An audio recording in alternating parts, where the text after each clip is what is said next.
Assalamualaikum sahabat petani dimanapun berada. Berjumpa kembali dengan saya Albana Fotografi. Sore hari ini tepatnya pada tanggal 27 Agustus 2024 kita meninjau lokasi kampung Masjid Pentut, Dusun Mentejuh, ya, Kota Luk Sumawe. Ini lahannya lokasi sangat indah.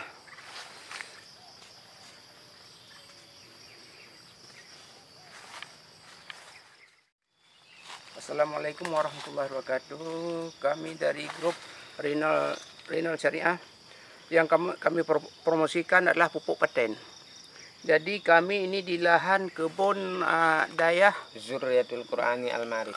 Zuriatul Qur'ani Al-Ma'rif di Desa Masjid Pentut, Kecamatan Belangmangat, Kota Luk Sumawe. Ini luas kebun ada 1 hektar lebih.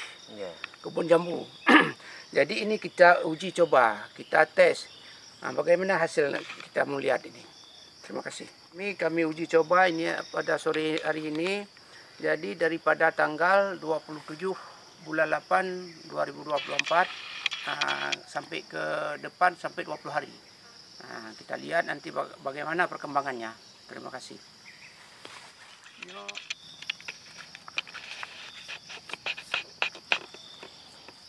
Nah, saya je sedang ada langkah ini, yang program ini. Ni duk semua so yang je. Yang ke petik gua kamu. Sini tu. Oh, sini tu. Kamu bawahan. Ini kita nyoka, bunuh ke reduk. Anak dia.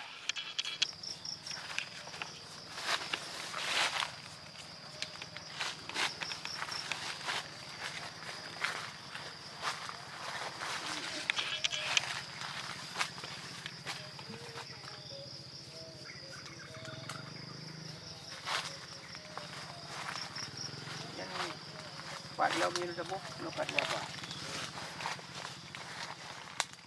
Coba tu